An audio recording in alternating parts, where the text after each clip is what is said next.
Hi everybody. What we're going to do now is we're going to install a program called Vmware, which will allow us to access vLabs. Apologies for a little noise in the background. I'm actually 3D printing something using one of my Prusa 3D printers, so hopefully we'll be able to get you all doing stuff like that in a little bit.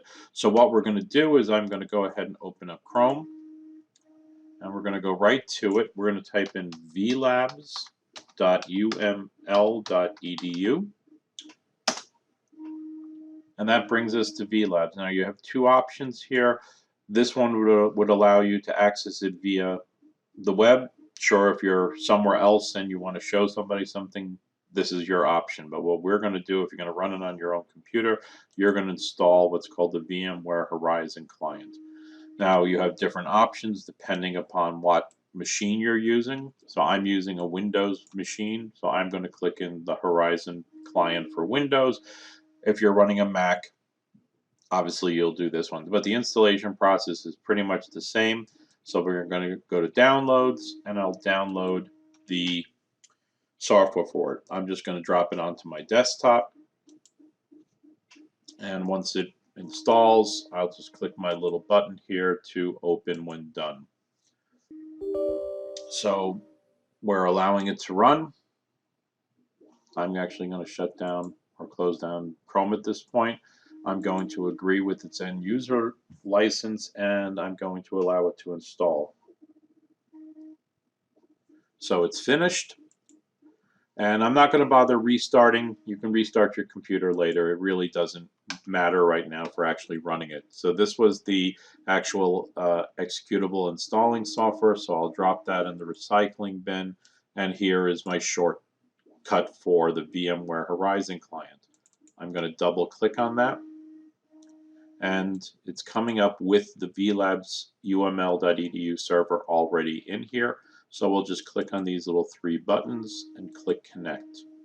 Now what it's going to do is it's going to do the Duo authentication. So this first one, even though they call it a passcode, it is your UML password that you use with your email account. So I'm just going to go ahead and put it in here. And click login. So now it's going to give me the option to do a Duo push, so that's what I'm going to do. And I'll put in the number 1 and say login. And if you hear it ding, that was putting the login request on my phone, and I'm approving it.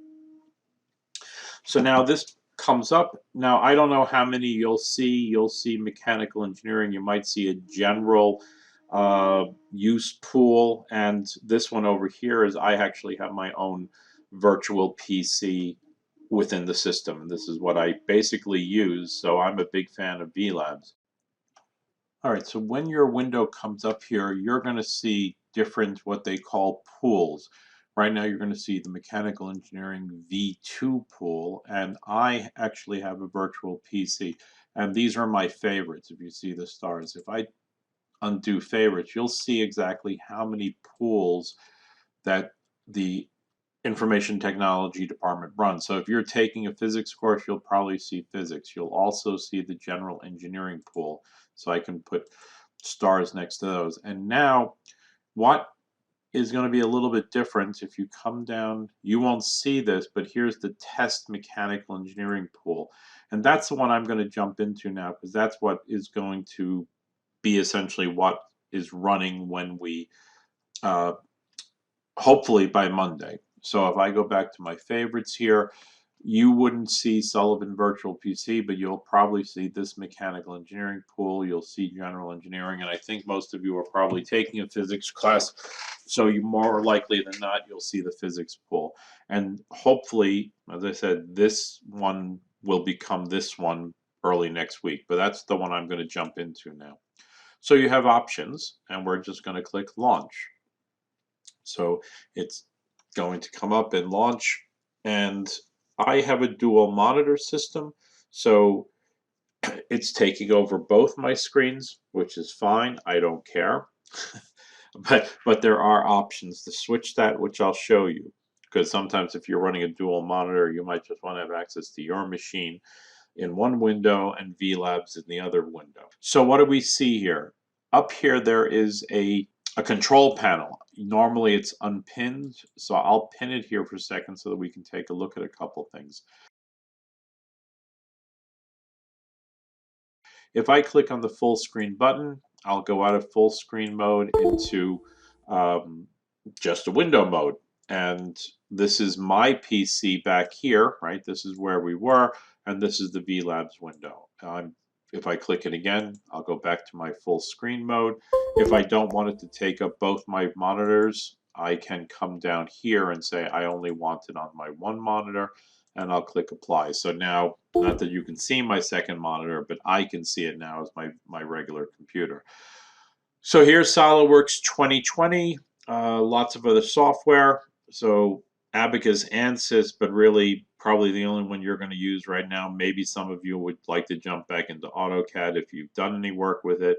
MATLAB is here, and all the Adobe products, and you can scroll down here and take a look at what other software is, but primarily what we're going to be using it is SOLIDWORKS 2020, and it depends. Maybe you're going to become a big fan of vLabs, and that you'll do all your work from inside this structure. All right, and that's it. Basically, now you can log off.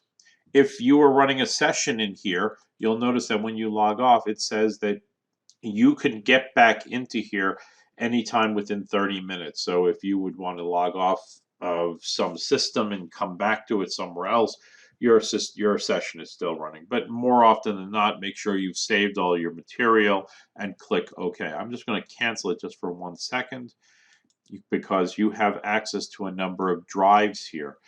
If I click this PC, you will see a bunch of things going on here. And one of the things you have is you have your own drive within vLabs environment. It's normally considered this drive here. So this is the K drive. So you actually have your own storage within the vLabs system. You'll notice that I don't have a OneDrive here because I chose not to log into it. Normally I would, and I would have access to my OneDrive as well. If I click on this one, I don't know. Yeah, I have a bunch of stuff in here that I've dropped in during my class session. But the biggest thing you have to remember is you don't save it to the desktop or your documents folder or anything like that, because anything you put in here will disappear when you log off of your system. So make sure you're saving things to the correct location. As normal, so you see there's a department drive, and I have a separate drive here because I'm me, and there's network drives, but don't worry about any of those things. The only drive that you need to worry about is your K drive, and I will suggest that you log into your OneDrive because that's the better place to put your materials, because you can access it from outside vLabs if you have some need to do that. Okay, and that's basically it. So there's vLabs. I'm going to log out of it now. I'm going to close it, and I'll say, okay, I've disconnected from my desktop. And you can close this down, and obviously you can just double click on your VMware Horizon client again and jump right back into it. All right, so that's all we need to know now. Any problems we will figure out in lab this week, and I will see you this week.